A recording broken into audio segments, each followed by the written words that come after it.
Israel और फिलिस्तीन के बीच जब लड़ाई की बात होती है तब हमारे जहन में पता नहीं क्यों बार बार महाभारत का युद्ध याद आता है। भारत में रहने वाले और फिलिस्तीन के इतिहास को जानने वाले लगभग हर शख्स के साथ ऐसा हो रहा हो, लेकिन मैं ऐसा क्यों कह रहा हूँ? महाभारत में कौरवों और पांडवों के बीच लड़ाई का आखिर क्या कारण था? जमीन ही तो थी जिसको पांडव मांग रहे थे, अपने हिस्से की और अपने हक की जमीन। वो ज़मीन जो उनके वजूद से जुड़ी हुई थी। इस धरती पर अगर कोई पैदा हुआ है तो धर्म, जाति, नस्ल, क्षेत्र समेत तमाम पहचानों से इतर उसका ज़मीन के कम से कम एक टुकड़े पर तो अधिकार बनता ही है।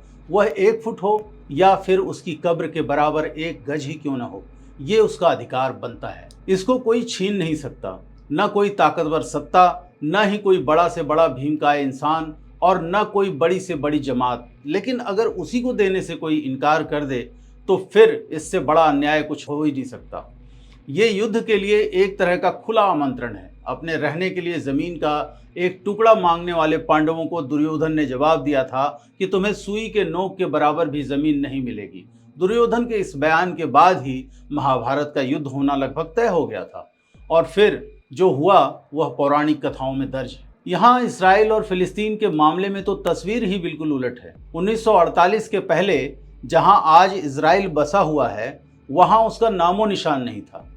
वह फिलिस्तीन नाम का देश हुआ करता था। यूएन के पुराने नक्शों में उसकी पूरी तस्वीर उसके पूरे वजूद के साथ आज भी देखी जा सकती है। जब दूसरे विश्व युद्ध के बाद पश्चिमी देशों को यहूदियों के लिए कुछ अलग से कहीं करने की सूझी तो उन्होंने साजिशन कहिए या फिर जबरन यरूशलेम के इस इलाके को चुना और अरबों के इस इलाके में यहूदियों को बसाना शुरू कर दिया। कहा तो ये भी जाता है कि यहूदियों ने यहाँ रहने के लिए फिलिस्तीनियों से, जिन्हें अरब भी कहते हैं, उनसे क्षमा याचना की और उन्हीं के रहमो करम पर रहना शुरू कर दिया। जर्मनी में हिटलर द्वारा चलाए गए यहूदियों के खिलाफ अभियान ने बहुत सारे यहूदियों को बेघर कर दिया था।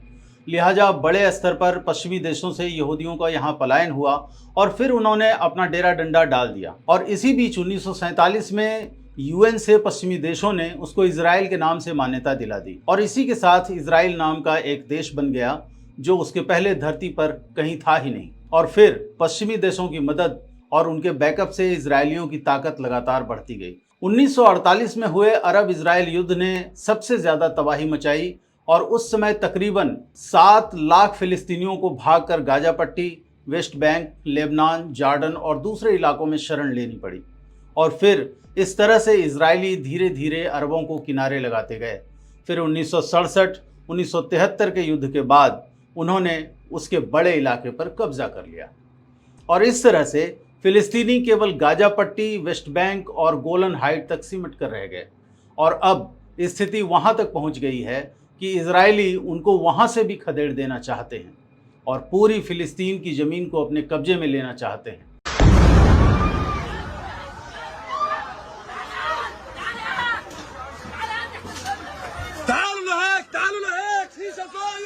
और इसको लागू करने के लिए वह लगातार अभियान छेड़े हुए हैं।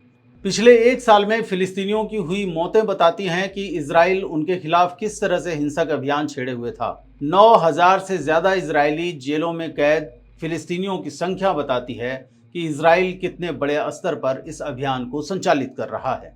नट सेल में पूरी कहानी यह है कि एक शख्स ने इंसानियत बस किसी मेहमान को अपने घर में रहने की इजाज़त दी और फिर उस मेहमान ने एक दिन पूरे घर पर कब्जा कर लिया और अब मालिक को ही पूरी तरह से घर से बेदखल करने पर लग गया।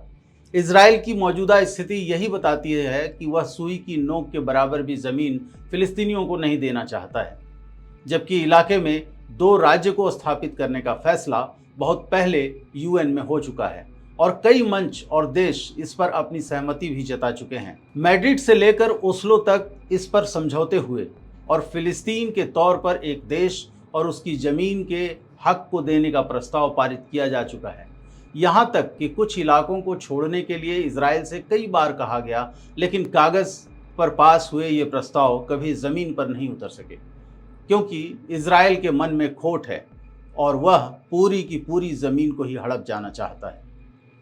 हमास का हमला और फिर इजराइल की जवाबी कार्रवाई के बाद पीएम मोदी ने तुरंत बयान जारी कर इजराइल के साथ होने का ऐलान कर दिया और अभी कल उन्होंने ट्विटर पर बताया कि इजराइल के प्रधानमंत्री बेंजामिन नेतन्याहू का फोन आया था और उन्होंने युद्ध का अपडेट दिया। साथ ही पीएम मोदी ने उनसे यह भी कहा कि भारत के लोग इजराइल के साथ खड़े हैं।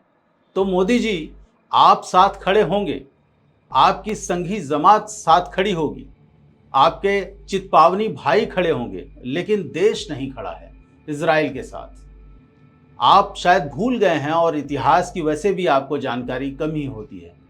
फिलिस्तीन को आधिकारिक तौर पर अरब के अलावा जिस पहले देश ने मान्यता दी वह भारत था। पीएलओ और उसके नेता यासिर अराफात के साथ भारत के रिश्ते को भला कौन नहीं जानता। अराफात भारत को अपना दूसरा घर कहते थे। पक्ष हो या कि विपक्ष, सभी नेताओं से उनके निजी संबंध थे। इंदिरा गांधी को तो वह अपनी बहन ही मानते थे और भारत को लेकर उनकी चिंता किस स्तर की हुआ करती थी, इसका अंदाजा इस बात से लगाया जा सकता है कि इंदिरा गांधी की हत्या से पहले उन्होंने इसकी आशंका जता दी थी और उनसे होशियार रहने को भी कहा था। तो आप इस समय जो चुनावों को ध्यान में रखते हुए अपने मुस्लिम विरोधी घृणा को आगे बढ़ाने के लिए एक और मौके के तौर पर इसका इस्तेमाल कर रहे हैं, वह बेहद घातक होने जा रहा है। भारत और इंडिया कभी भी मूल्यों से नहीं हटे।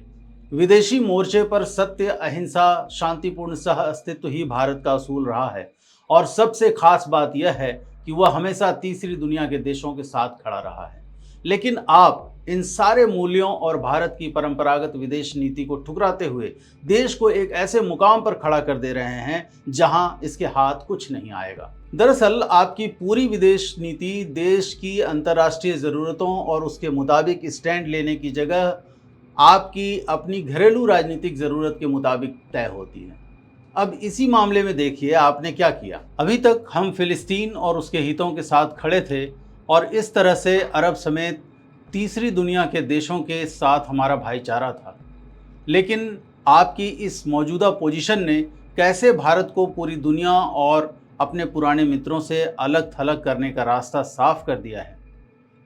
आपके इस स्टैंड से सबसे पहले अरब वर्ल्ड के हमारे रिश्ते खराब होंगे, उसके बाद रूस और चीन जो अमेरिका के खिलाफ पूरी मजबूती से फिलिस्तीनियों के पक्ष में खड़े हैं, उनसे भी दूरी बनेगी। अफ्रीका से लेकर लैटिन अमेरिका तक जिन्होंने पश्चिमी देश के वर्चस्व और साम्राज्यवादी नीतियों के खिलाफ लड़ते हुए अपने कई दशक गुजार दिए, उनसे भी एक दूरी बनना तय है, क्योंकि वो भी इस मसले पर इजराइल की नहीं बल्कि फिलिस्तीनियों के साथ हैं। ऐसे में आपके पास केवल और केवल अमेरिका का साथ होगा। यहाँ तक कि यूरोप में भी इसको लेकर डिवीजन है। स्पेन, फ्रांस से लेकर लग्जमबर्ग समेत तमाम यूरोपीय देशों ने फिलिस्तीन को दी जाने वाली सहायता पर रोक का खुला विरोध किया है, जिसका नतीजा यह है कि यूरोपियन यूनियन को अपने बयान वापस लेने पड़े हैं, जिनमें उन्होंने कहा है कि वह फिलिस्तीन को दी जाने वाली सहायता को निलंबित कर रही है। बाद में उन्होंने कहा कि उनका ऐसा करने का कोई इरादा नहीं है और अपने विदेश मंत्रियों की बैठक में हिस्सा लेने के लिए यूनियन ने अगर इजराइल के विदेश मंत्री को आमंत्रण भेजा तो उसने फिलिस्तीन के विदेश मंत्री को अपनी बात रखने का न्योता भी दिया है। लेकिन आपने भारत की पुरानी विदेश नीति और उसकी विरासत को लात मारकर शुद्ध रूप से अपनी पार्टी के हितों और उसमें भी संघ की चितपावनी एजेंडे को बढ़ाने के लिए जो काम किया है वह इतिहास के काले पन्नों में दर्ज हो चुका है। आप देख रहे हैं जनचौक का सोशल मीडिया प्लेटफॉर्म। हमारे YouTube चैनल को सब्सक्राइब करने के लिए बेल आइकन दबाना ना भूलें।